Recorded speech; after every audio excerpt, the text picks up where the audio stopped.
Oi, sou Maria Helena. Eu sou uma 40 a mais, tenho 47 anos. E esse vídeo é para compartilhar um momento super importante da minha vida. Não sou influencer, não tenho um canal, né? Esse canal aqui eu abri no YouTube mesmo para conversar. Na verdade, eu abri para conversar comigo mesmo, para contar para mim histórias boas que têm acontecido na minha vida, para deixar registrado para mim mesma momentos que são especiais. Eu tenho uma vida restrita. Nos últimos meses eu não acesso rede social, saí das redes sociais, né? Instagram, Facebook, essas plataformas, né? Não opero no Shein, no TikTok, enfim. Mas o YouTube é um local que você grava vídeos e ele fica ali. Vídeos mais longos, perfil, né? O público que assiste um YouTube às vezes procura outras coisas. E na verdade eu decidi gravar vídeos e fazer esse canal pra mim. Pra contar pra mim experiências boas de vida que eu vivi. E pra contar pra mim coisas que eu passei e me lembrar sobre essas coisas que eu passei e sentir orgulho dos caminhos que eu trilhei e o que eu fiz. Contar pra mim histórias que eu fiz de errado, mostrar pra mim as vezes que eu caí, que eu consegui me levantar e me perguntar por que algumas quedas eu demorei tanto a levantar e por que outras foi tão fácil. Então, isso aqui não é... Aqui não tem resposta certa, aqui não tem opinião sobre a vida de ninguém, Aqui é um canal que eu decidi criar para mim, para contar as minhas histórias. E hoje é 22 de julho, é o primeiro vídeo que eu faço. E eu queria começar contando uma história sobre quando eu era muito pequena. E por que eu queria começar com essa história? Porque eu acho que isso determinou muito o rumo da minha vida. Eu nasci com uma personalidade muito forte. E forte em que sentido? Não forte no sentido de ser teimosa a ponto de, mesmo estando errada, querer fazer alguma coisa. Não nesse sentido. Mas no sentido de saber o que eu queria. Então, isso faz parte da minha personalidade. Eu nasci dessa forma. Eu sabia o que queria e queria coisas boas. Também não eram boas no sentido de status, de riqueza, não. Eram as coisas decentes, eram as coisas que davam certo na vida, eram as coisas que regem a nossa vida de uma maneira correta. Então, eu queria estudar, eu queria ser um grande profissional, já quis muito ser uma professora universitária. Eu queria dar uma casa melhor para minha mãe, eu queria construir meus sonhos, eu queria comprar uma casa própria, então, nesse sentido. E eu tinha uma personalidade muito forte. Então, desde criança, eu fui a pessoa que eu ouvia muito não das pessoas, muito não para tudo. Não, você não é bonita, você não pode, por exemplo, ser uma modelo. Não, você não tem dinheiro, não dá pra você seguir uma carreira no balé. Eu fiz balé há muitos anos. Não, você não pode ir para uma escola muito boa, você é muito pobre, você não tem condição para isso. Não, você não vai conseguir passar numa federal, numa estadual, numa universidade, né? Porque aquilo ali são para alunos que estudam em colégio muito bom. Naquela época não tinha cota, há 20 e tantos anos atrás, 30 anos atrás, não tinha cota, não tinha essa parada que hoje tem, graças a Deus que tem, que posiciona as pessoas, muitas pessoas sem condições, posicionam elas onde elas merecem estar e deveriam estar também. Então, tinha muito não na minha vida. E eu era uma pessoa de personalidade muito forte já.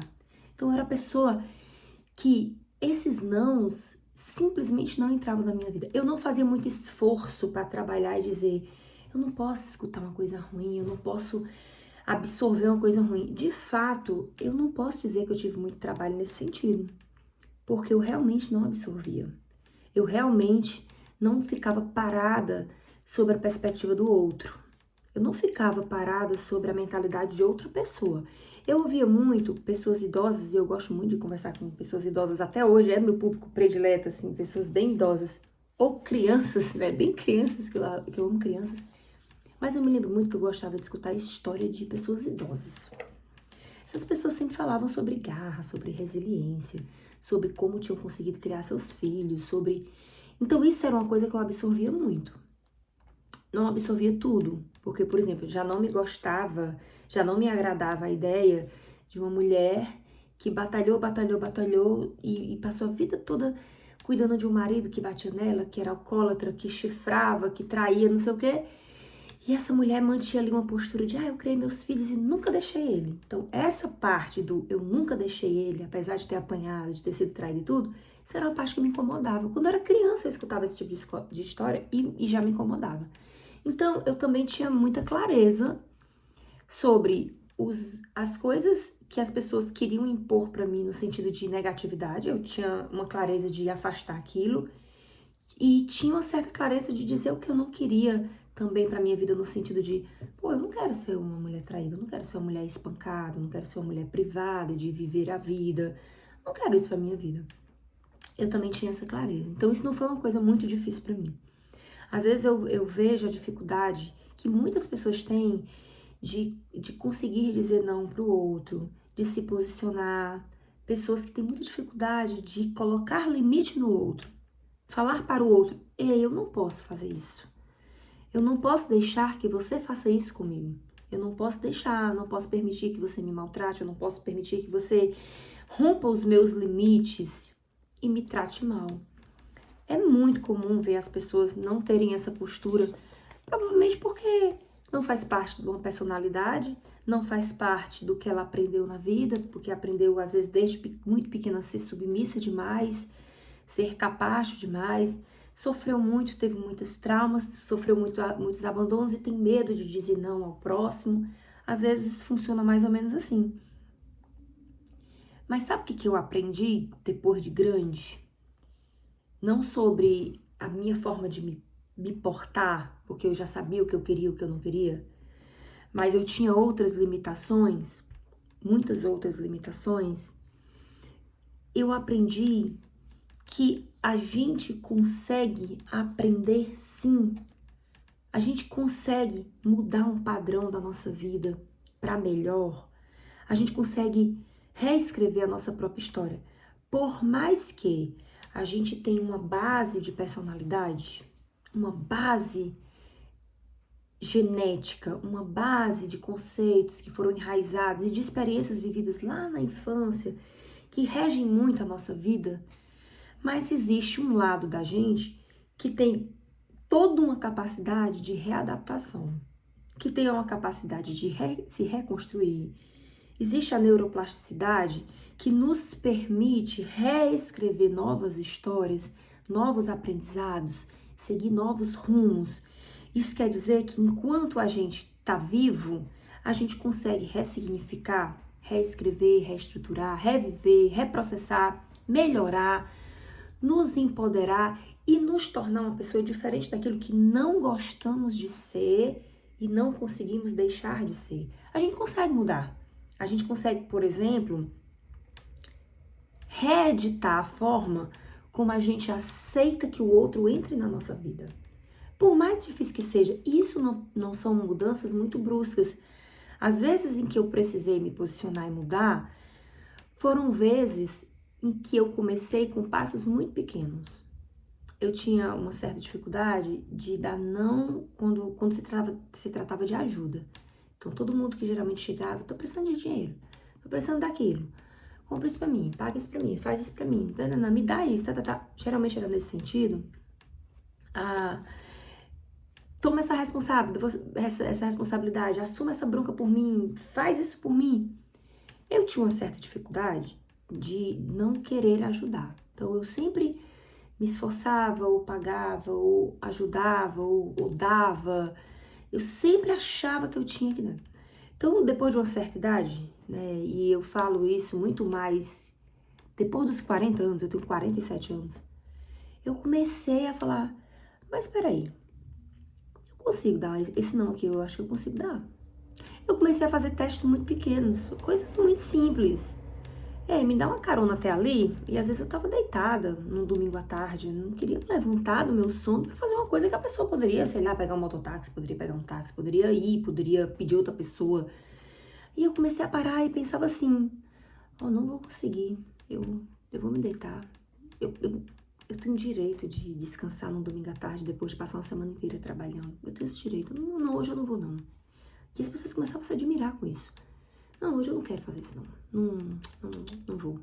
Depois eu dava um não pra coisas simples. Ah, você tem esse dinheiro aqui pra me dar? Olha, não tenho, tá? Não tenho. Também não ficava dando grandes explicações de nossa, por que isso? Não, olha, não, hoje eu não tenho. Hoje eu não tenho. Hoje, ou seja, hoje eu não vou fazer isso. E eu comecei a poldar, a dar limites. E aí começou a ser limites pra tudo. Limites sobre a forma como as pessoas me tratavam, limites sobre a forma como as pessoas queriam gerenciar a minha vida, queriam dominar, queriam emplacar algumas coisas que eu, às vezes, deixava em alguns aspectos, né? Em alguns aspectos. E eu comecei a trabalhar. Então, hoje, quando eu paro pra analisar, eu falei, caramba, cara, que bom que eu nasci com uma personalidade já bem resolvida e forte.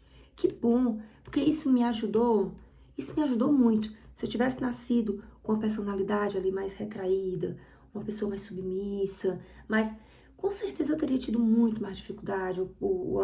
Talvez eu não fosse a mulher que eu sou hoje, então eu agradeço muito a forma como eu nasci já, essa personalidade. Mas muito também foi construído. Quando eu paro para olhar para minha versão de hoje, ei, Maria Helena, pode assistir esse vídeo 10 vezes. E pode, de fato, assistir, cruzar as pernas e falar assim, ó, caramba, que bacana ver essa história. Que final feliz, que coisa boa de ver. Se orgulhe. Ei, Helena, tô falando comigo. Se orgulhe.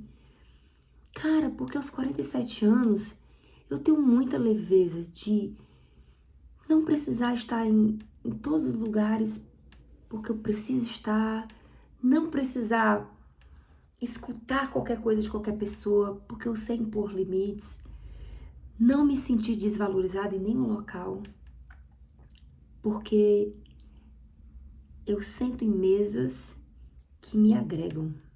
Eu sento em mesas e me sinto bem só assim, em sentar nessas mesas, tá?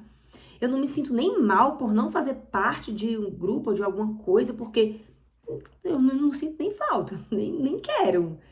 Então, é bom e eu tenho orgulho de ter decidido fazer uma nova graduação aos 45 anos. Mas pra quê, Helena? 45 anos, tudo de novo, 5 anos de faculdade, em uma cidade que fica a 55 quilômetros da sua casa, você tem que dirigir todo dia, no mínimo 110 quilômetros para ir e voltar. Pra quê? Porque eu quero, porque eu me sinto viva, porque me faz bem, porque é gostoso, porque é bom. Mas pra quê? Você tinha uma carreira sólida, 20 anos no agro, carreira sólida e tudo, tá. Você construiu o seu patrimônio, você não precisa trabalhar, você se aposentou cedo, no sentido de você ter construído sua aposentadoria cedo. Pra quê? Porque eu quero, porque eu gosto de me sentir viva, porque eu gosto de aprender, porque eu sei que eu posso, porque eu sei que eu consigo, porque isso me dá abril, porque isso me dá vida, porque não é sobre o outro, porque é sobre a minha vida, que eu gosto de fazer esse tipo de coisa, gosto de desafio, já me vejo como psicóloga, faltam 3 anos e meio, já cursei 1 ano e meio, oxe, já me vejo na minha clínica, ou em alguma clínica, ou no meio do mundo por aí, quem sabe. Já me vejo, já desejo, já quero, estou construindo, estou pagando preço para fazer isso. E pago um preço de uma forma muito prazerosa. Então, eu comecei lá da minha infância falando da minha personalidade, como eu tinha nascido, que isso me favoreceu muito. Mas nesse meio do caminho, mesmo sendo essa mulher, essa criança forte e tal, no meio do caminho, eu também era uma mulher fragilizada por muitas dores. E aí eu aprendi a me reinventar, me redescobrir, me acreditar, me desejar, a ponto de parar agora e fazer um vídeo, não porque eu sou influencer, porque esse vídeo, eu tenho um canal, rapaz, nem rede social eu tô, nem Instagram eu tô, não tô nada dessas redes, é que eu tô fazendo esses vídeos pra mim no YouTube, pra eu olhar pra mim e começar. Eu não sei se semanalmente, mensalmente, diariamente, começar a contar histórias boas da minha vida para mim. E quem sabe, com muita sorte, para os meus filhos. Quem sabe esses vídeos ficaram aí, meus netos um dia entrarão no canal da vovó e diriam: caramba, a vovó era forte. Caramba, a vovó era uma mulher decidida, uma mulher que, apesar de todos os pesares, decidiu escrever a história dela sem depender do outro. Eu decidi escrever minha história. Isso é uma coisa que me orgulha muito. É isso. Eu decidi escrever a minha história. E hoje eu faço o vídeo da minha história pra mim. Eu quero assistir a história da minha vida. E é sobre isso.